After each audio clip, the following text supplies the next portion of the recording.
welcome the Rockstar DMC!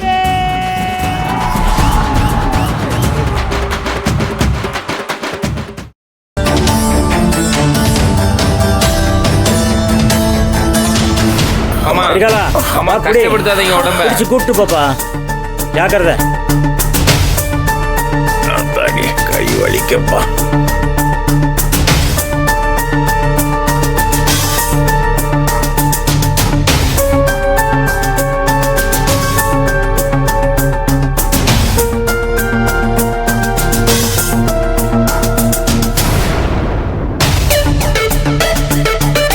இந்த திருநீர் எடு.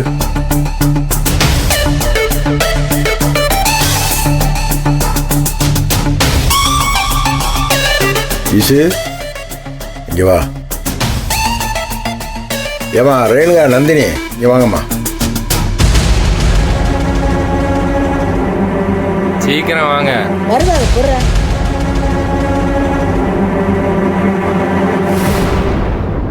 ஏமா உங்க 3 பேருக்கும் ரொம்ப நன்றிம்மா.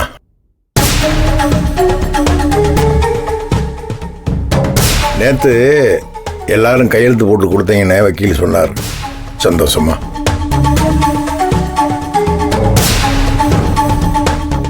ஒருத்தருக்கு ஒருத்தர் விட்டு கொடுத்து போனாதான் குடும்பம் சந்தோஷமா இருக்குன்னு புரிஞ்சுக்கிட்டு விட்டு கொடுத்து போனேன்ல, அது பெரிய காரியம்மா. ஏம்மா நான் பிறப்புல இருந்தே நல்லவன் எந்த தப்பும் செய்யாதவன்லாம் சொல்ல மாட்டேன். நானும் நிறைய பேசியிருக்கேன் வச்சிருக்கேன், எல்லாம் நடந்திருக்கு. எதையும் நான் மறுக்கலாமா? நான் பொம்பளையெல்லாம் இப்படித்தான் இருக்கணும்னு சட்டமெல்லாம் போட்டிருக்கேன். இந்தா இந்த அம்மா காலையில் எந்திரிச்சு குளிச்சு முடிச்சுட்டு சாமிகிட்ட போய் நின்று கும்பிட்டுட்டு தாலி எடுத்து கண்ணில் ஒத்திக்கிட்டு வரும்பாரு. அப்ப நினைக்கிறது இந்த உலகத்திலேயே எங்க அம்மா தான்டா நல்ல பொம்பளைன்னு. ஆனா அதே தாய் ராத்திரி தூங்குற போது திருட்டு புயலுக்கு பதறிக்கிட்டு தாலி எடுத்து தலைவணிகள்ல வச்சுட்டு உறங்கும் பாரு. அப்ப அது தங்கமா மட்டும்தான் தெரியும், புருஷன் கட்டின தாலியா தெரியாது. அப்ப அந்த நிமிஷம் கூட எங்க அம்மா செய்யறதும் சரின்னு நினைப்பேன்.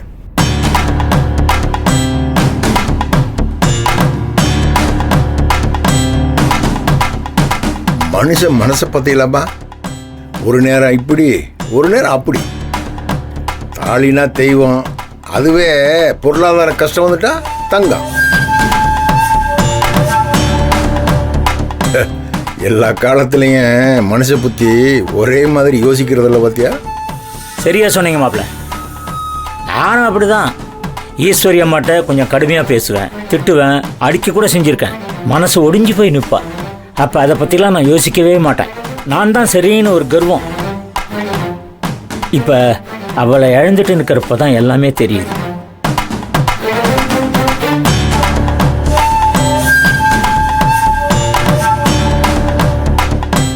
ஈஸ்வரி, உங்கள் அம்மா இல்லாதது நினச்சி நான் ரொம்ப கவலைப்படுறேம்மா.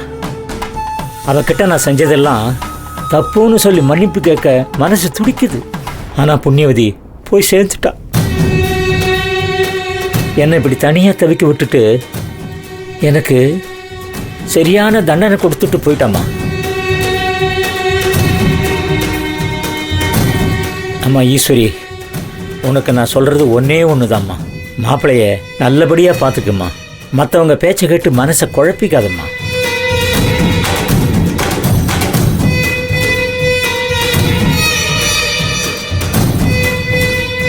அம்மா ஜனனி, நான் சொல்கிறேன்னு நீ தப்பாக நினச்சிக்காத. நீ பண்ணுறது எல்லாத்துக்கும் சங்கடத்தை உண்டாக்குதுமா. உன் விஷயத்தை கொஞ்ச நாள் மூட்டை கட்டி வச்சுட்டு குடும்பத்தோடு அனுசரித்து போனாதான் என்ன. இப்போ கூட பாரு, மாப்பிள்ளை முடியாமல் வந்திருக்காரு, நீ பாட்டுக்கு ஒதுங்கி எனக்கு என்னன்னு நிற்கிற. இதெல்லாம் சரி கிடையாதும்மா.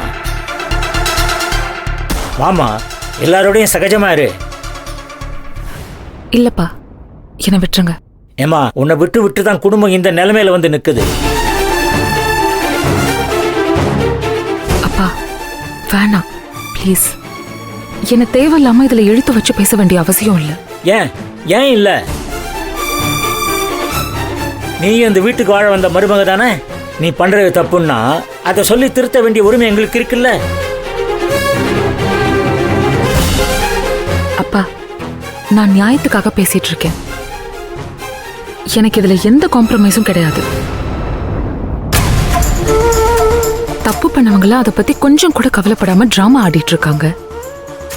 அதெல்லாம் கேள்வி கேட்க இங்க யாரும் இல்ல. நியாயத்தை பேசுற எனக்கு எதுக்கு அட்வைஸ்?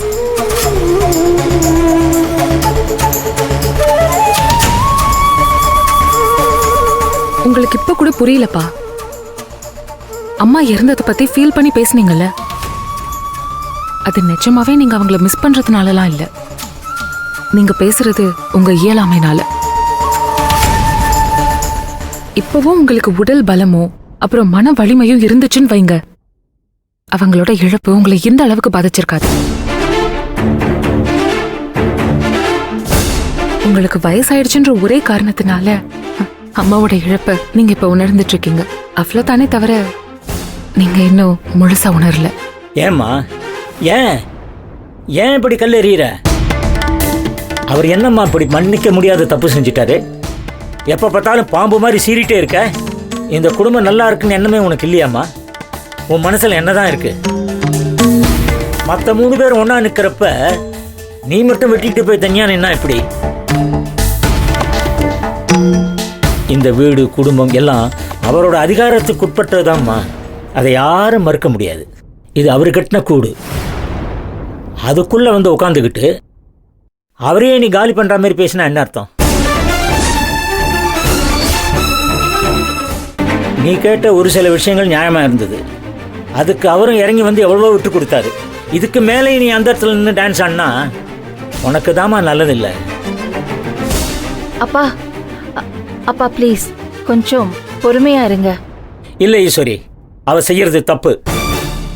அவளோட சேர்ந்தா நீங்களும் குட்டிச்சோராக தான் போவீங்க. முதல்ல அவளோட பேசுறத நிறுத்துங்க. அப்பா இதெல்லாம் நீங்க பேசாதீங்க. ஏன் ஏன் பேசக்கூடாது? என் பொண்ணோட வாழ்க்கை ஒருத்தியால பாழாகுதுன்னா நான் பேசிடாம தீருவேன்.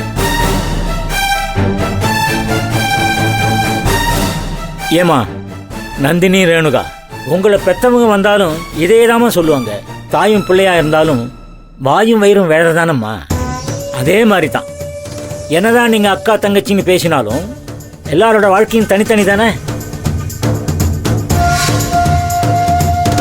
இத்தனை நாள் ஆம்பளைங்களை குறை சொல்லி பேசினீங்க. இப்போதான் அவங்க மாறி வந்துட்டாங்களே. இதுக்கப்புறமா அவளோட பேச்சை கேட்டுக்கிட்டு வெட்டி விடுற மாதிரி பண்றது நியாயமாம்மா?